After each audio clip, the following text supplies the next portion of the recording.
Hello everyone, welcome to Power Electronics. In this video, I am going to discuss the principle of operation of a single phase half bridge inverter with inductive load. Let us start by looking at the circuit. Here is the circuit that we will be using for a half bridge inverter with inductive load, the only change being the type of the load that is being used here.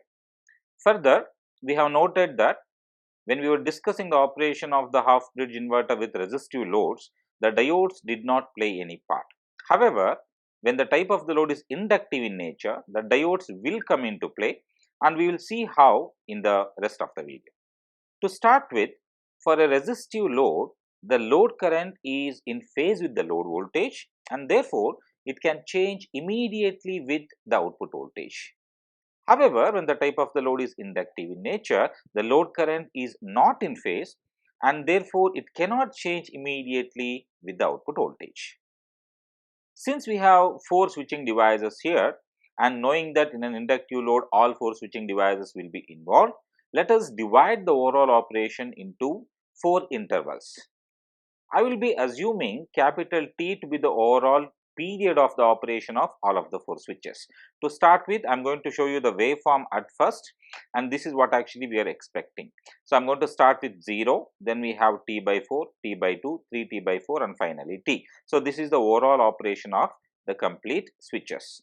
And in each quadrant of the overall time interval, we will have one of the device. For example, here you can see between 0 to T by 4, we have diode D1 turned on. Then between T by 4 to T by 2, we have the transistor Q1 turned on, and so on. So, what I am going to now do is, I am going to start with the interval 2 here, that is from T by 4 to T by 2, where the transistor Q1 is turned on. This is according to a simple convention, because we want the current at the beginning to be 0. So, I will come back to my main circuit and assume now that the transistor Q1 alone is triggered at time T by 4. That is what we have shown in the waveform here. You see, Q1 is triggered at time T by 4. At this instant, it has to be noted the load current is 0. Coming back to the circuit, we now see that when only transistor Q1 is turned on, the simplified circuit is given by this. So, this will be between interval T by 4 to capital T by 2. This is our second interval. Now, since the current at the beginning is 0, we note that the inductive load starts storing magnetic energy and thereby creating a back EMF. You can imagine this back EMF as a battery with the positive terminal of the battery at the right and the negative terminal at the left. Looking at the circuit here, we make a convention that when the right side edge of the load is connected to the positive terminal of the supply and left side edge is connected to the negative terminal of the top supply, the output voltage is going to be positive, and in this particular case the output voltage is equals to plus Vs by 2.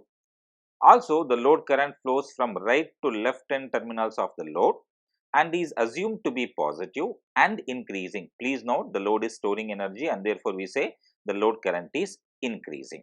So, this is what actually is the overall circuit and understanding for interval 2, that is between T by 4 to capital T by 2.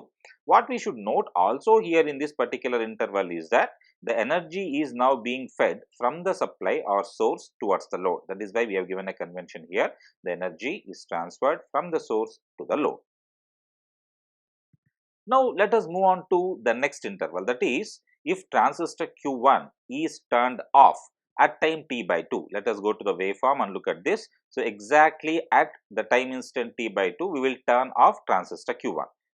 Now, when the transistor Q1 is turned off at T is equals to T by 2, the back EMF that was generated across the load reverses itself, and therefore it forward biases the diode D2, because when it reverses, the positive plate will be towards the left and negative plate will be towards the right, and the negative plate is connected to the cathode of diode D2, and therefore diode D2 will be forward biased. Let us look at the circuit for that here, and this is what we are looking at. And please note, the load current now continues to flow in the same direction through diode D2 load and the lower half of the DC source until the current across the load falls to 0 and the back EMF also becomes 0.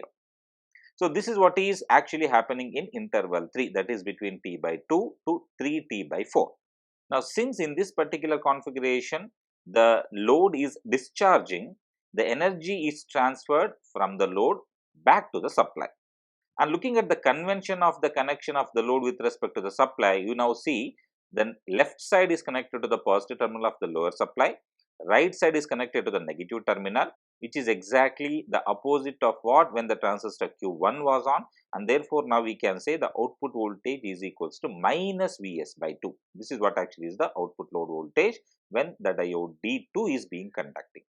So, the current continues to flow in the same direction as when Q1 was conducting, but the load voltage reverses. So, we will get minus Vs by 2 as the load voltage, and the current actually is positive, but very importantly decreasing.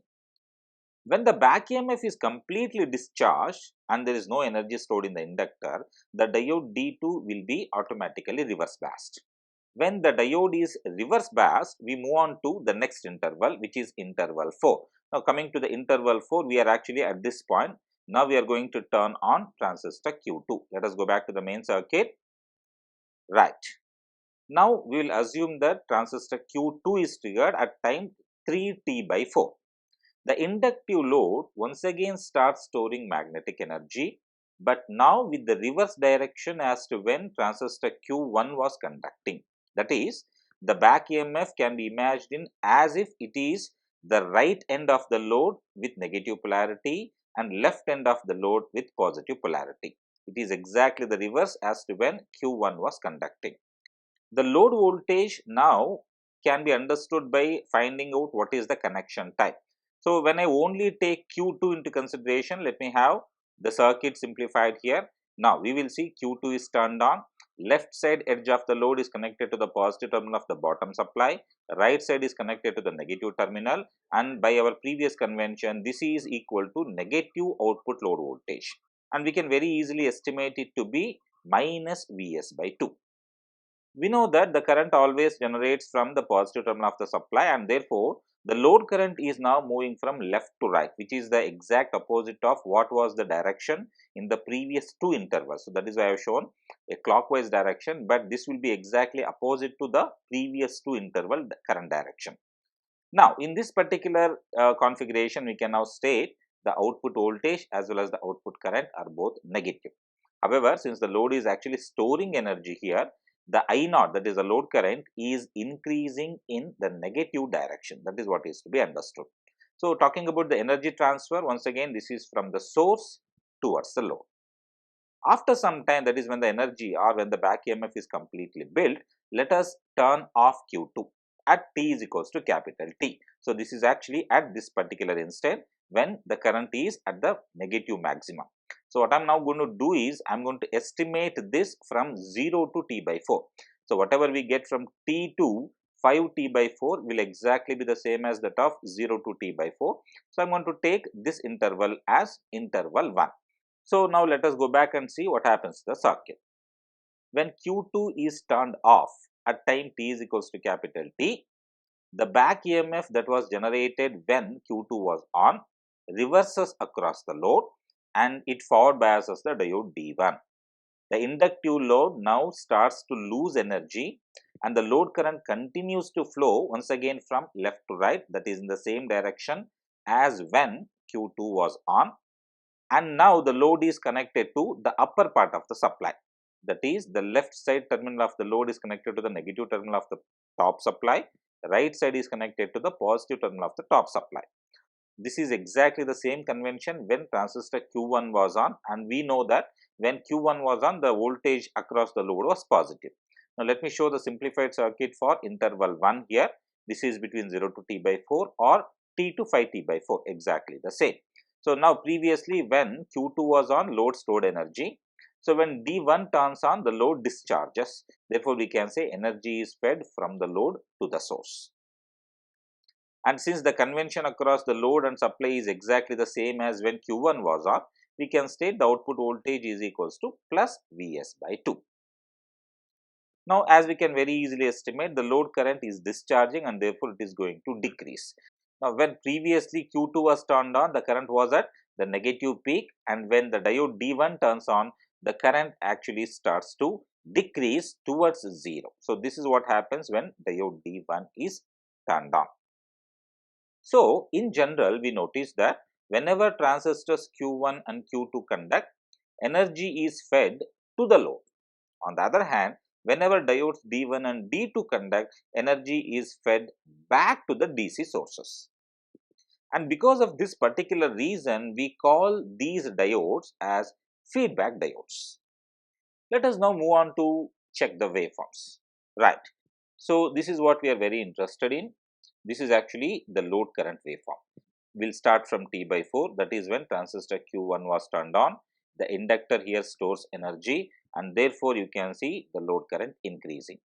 At the end of Q1 operation, the load current has reached the positive maximum, and this is here when the diode D2 is turned on.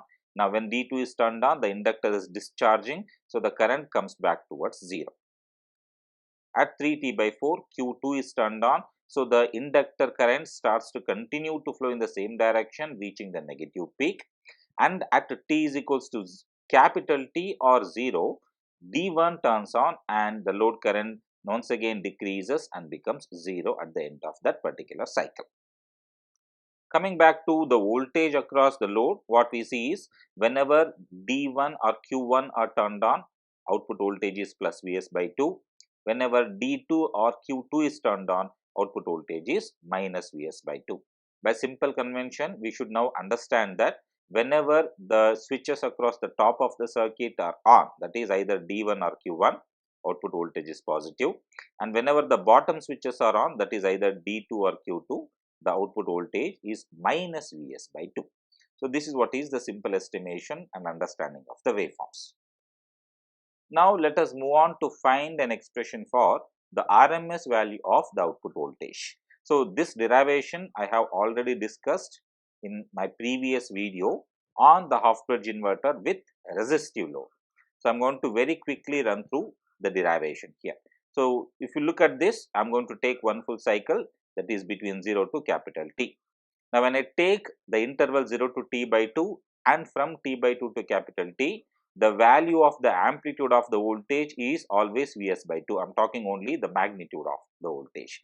So, between 0 to T by 2, the magnitude of the output voltage is Vs by 2, and between T by 2 to capital T, the magnitude is once again Vs by 2. However, the sign is negative. So, what I am going to do is instead of taking the two intervals separately, I am going to take everything in one single interval, that is between 0 to T. Here I have taken in the derivation as T naught. T naught is the overall time interval. So, we will take 2 by T naught, interval 0 to T naught by 2, Vs divided by 2 whole square. Here Vs by 2 is our output voltage. Now, Vs by 2 whole square will provide Vs square by 4. Let us take this to the left hand side. So, we will have 2 by T naught into Vs squared by 4. Then here I am going to reduce this 2 and 4 in the numerator and denominator into only 1 by 2. So, we will have Vs squared by 2t, and I am taking this term outside the square root. So, we will get Vs divided by square root of 2t naught. Then what remains inside the bracket is only integral dt. Now, we know that integration of dt is t, the limits are 0 to t naught by 2. Let us apply the limits to get t naught by 2 minus 0. So, what we will obtain here is only square root of t naught by 2. When we look into these parts, what we will have, t naught in the numerator and denominator gets cancelled. So, what will remain is Vs divided by root 2 here and root 2 here, which will produce us Vs by 2. So, this is the expression for the output RMS voltage for a half bridge inverter for both resistive as well as inductive loads. You should note that. Further, if I have to express the output voltage, particularly the instantaneous output voltage, I will be doing so by the help of the Fourier series expression, which is given by V naught equals summation n varying from only odd values taken here. It will be 2 Vs by n pi into sine of n omega t, and whenever the value of n is even, V naught will be equal to 0, where omega is equals to 2 pi f naught, and this is called as the frequency of the output voltage in terms of radians per second. To obtain the fundamental value of the output RMS voltage, I have to substitute n equals to 1 into this expression, which will simplify to V1, which is the fundamental value of the output RMS voltage, equals to 2 Vs divided by square root of 2 into pi, which will simplify to 0.45 into Vs. Right. So, that is about the discussion on the single phase half bridge inverter with inductive load. I hope you liked this video. If you did, kindly press that like button and subscribe to my channel. Thank you for watching. Have a good day.